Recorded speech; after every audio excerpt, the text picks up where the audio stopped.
Hello, we're going back to multiples for our starters today, and then we're going to look at the idea of actually buying foreign currency.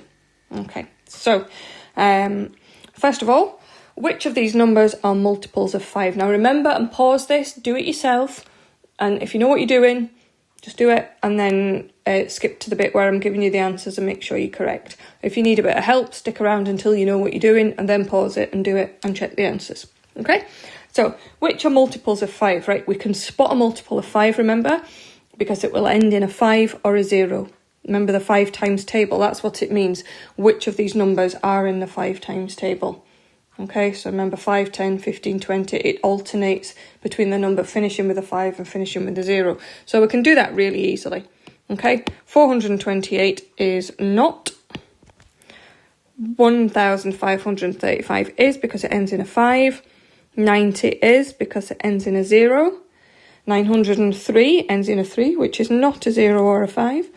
402 does not end in a 0 or a 5, so that is not a multiple of 5. 675 ends in a 5, so it is. And 42,955, remember the only digit that counts when you're looking at whether it's a multiple of 5 is the last one. So it's a 5, so that is a multiple of 5. So what that means is if we went far enough in the 5 times table, we would come across all the circled numbers. Okay, so next one.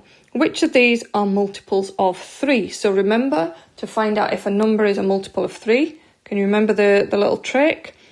You add the digits together, and if your answer is in the 3 times table, or multiple of 3, then your original number is in the 3 times table. So we'll show what we mean by this. So in the first one, 38, 3 add 8 is 11. 11 is not a multiple of 3, so we get rid of that one. Or at least we try and draw the line through the number. There we go. And the next one, 6 add 6 is 12. 12 is a multiple of 3, therefore 66 is as well. The next one, 1 add 4 and 1 is 6, which is a multiple of 3. That means 141 is a multiple of 3. Okay, 302, 3 add 0 add 2 is 5. That is not in the 3 times table, so we get rid of that number. The next one, 7 add 8 is 15. Add 6 is 21, which is in the 3 times table, so 786 is in the 3 times table. Next one, 802, 8 add 0 add 2 is 10, not in the 3 times table. 7 add 0 add 2 is 9, which is in the 3 times table. And 6 add 0 add 2 is 8, which is not in the 3 times table. So the circled numbers there, if we went far enough along our 3 times table, we would find them, okay, because they are multiples of 3. So our last starter here, we're combining what we've done. So want to know which of these numbers are common multiples of 3 and 5, which means that they are in the 5 times table and they are in the 3 times table. So they are multiples of 3 and multiples of 5, okay? So let's get rid of the ones, first of all, which are not multiples of 5, because they're easy to spot, aren't they? So 291 is not a multiple of 5. Right? Sorry, I should have started at the beginning. 1,080 is a multiple of 5, so we'll keep that one just now. 325 is a multiple of 5. So is 720. So is 3,015. So is 855. But 444 isn't. Right? So the ones that I've not crossed out are multiples of 5. So now we need to see which ones of those are also multiples of 3, because they are the common multiples then. They've got them in common. Okay, so let's do our test now to see if they are multiples of 3. So first number, 1,080. 1 add 0 add 8 add 0 is 9. So that means because 9 is in the 3 times table, so is that. We can see that it's in the 5 times table by looking at it, and it's in the 3 times table as well. Right, the next one. 3 add 2 add 5 is 10, so that is not a multiple of 3, so now we can get rid of it. 720, 7 add 2 add 0 is 9, which is a multiple of 3, so that one is also a multiple of 3 and 5.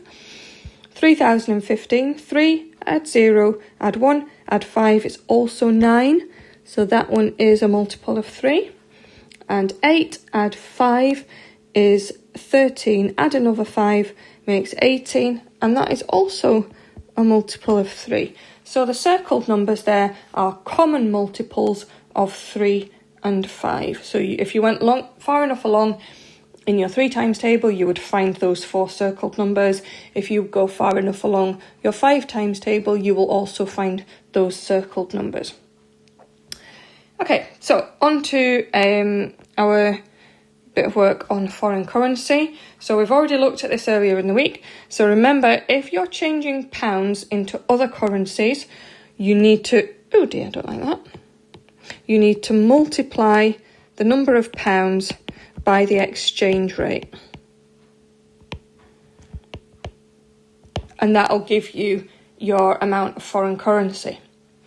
Remember, if you're changing other currencies back to pounds, you take the amount of foreign currency you've got, you divide by the exchange rate,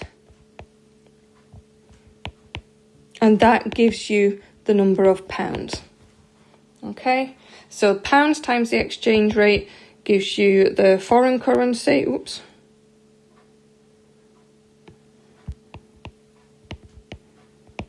And the foreign currency divided by the exchange rate gives you pounds. So we've got a few little examples to look at just now where we're going to be using that.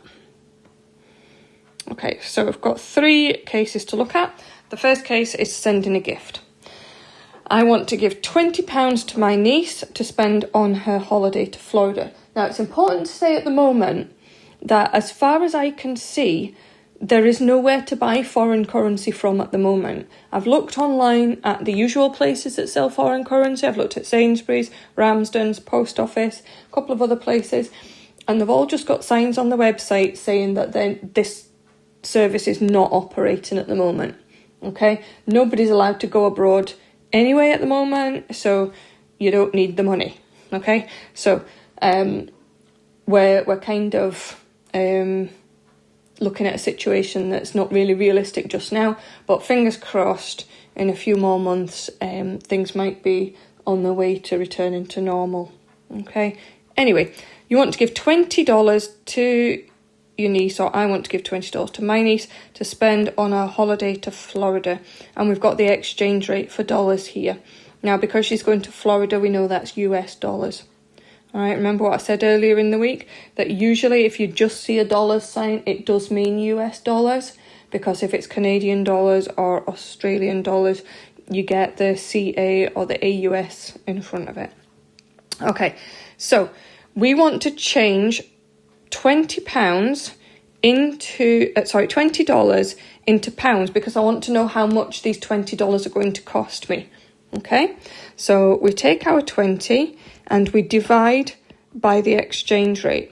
So that's 20 divided by 1.24.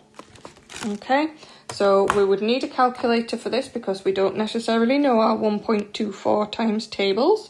So 20 divided by 1.24 gives you 16.1290 and some other numbers.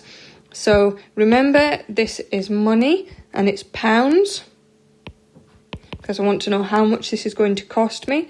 So it's £16 and it's either 12 or 13. And if you look at the 9, it tells you it's 13.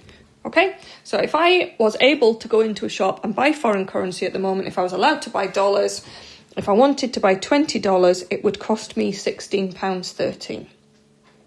Okay? The next case. I wish to buy euros for a holiday to Mallorca. Well, that would be really lovely if we could actually organise that. But again, like I say, not happening at the moment. So we want to buy 250 euros. We've got the exchange rate. So we're going to work out how much it's going to cost us in pounds. So we take our 250 euros, and because we're changing from foreign currency into pounds, we divide by the exchange rate. So 250 divided by 1.09 gives us 229.3577 and other numbers.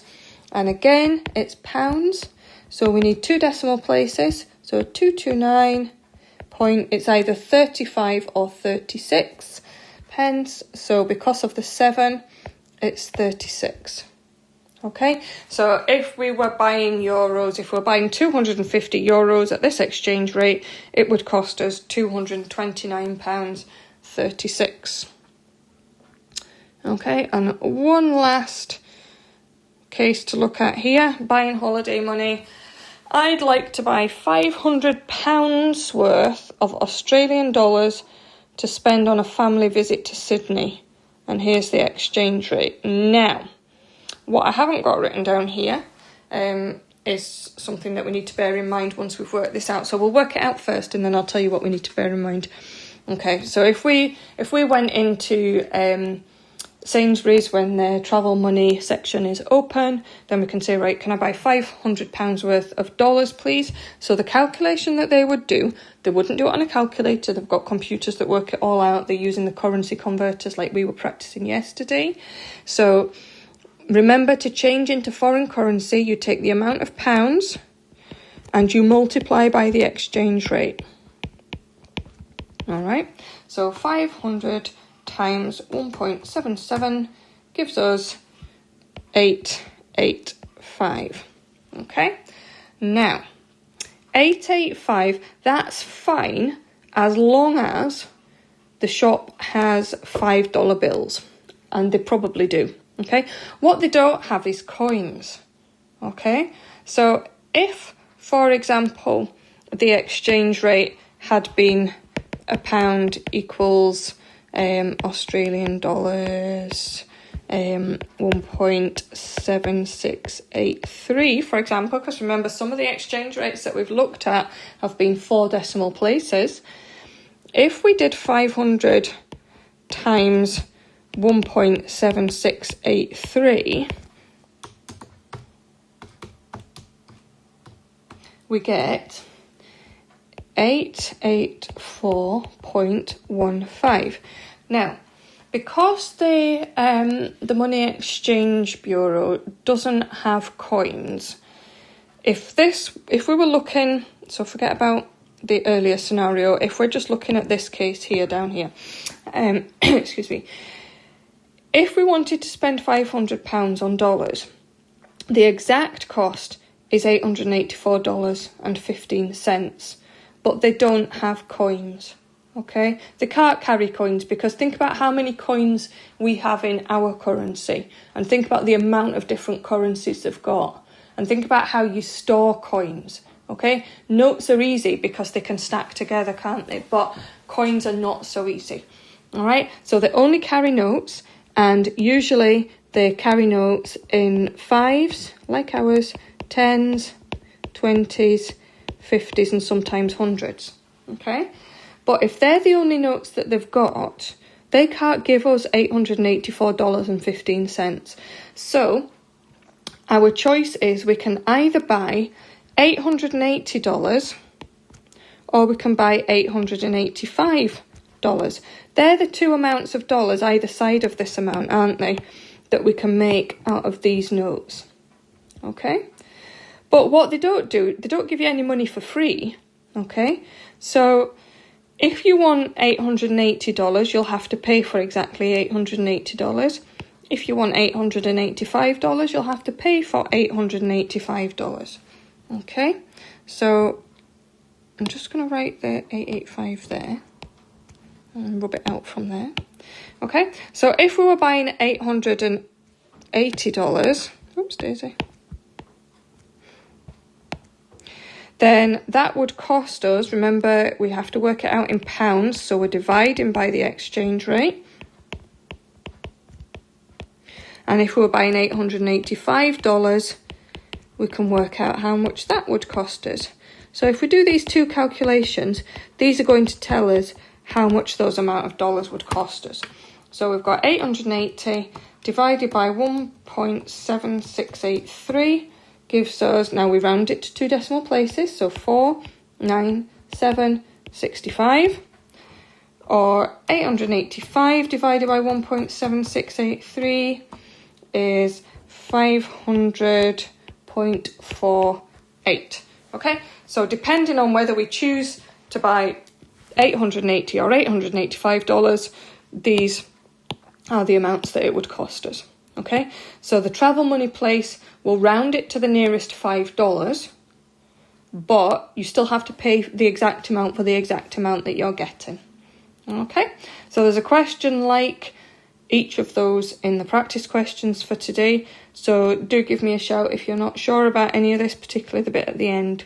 Okay, remember you've got an assignment to complete for Tuesday, and if you are in touch with anybody else that's in the class, if you're chatting to them, can you just check that they are actually logging into Teams and that they're managing to keep up with the work and that they know that there's an assignment to do, please, because there were not very many assignments handed in this week. So let's aim to improve that for next week. Well done if you did hand it in, and I will see you on Monday. So have a great weekend. See you later.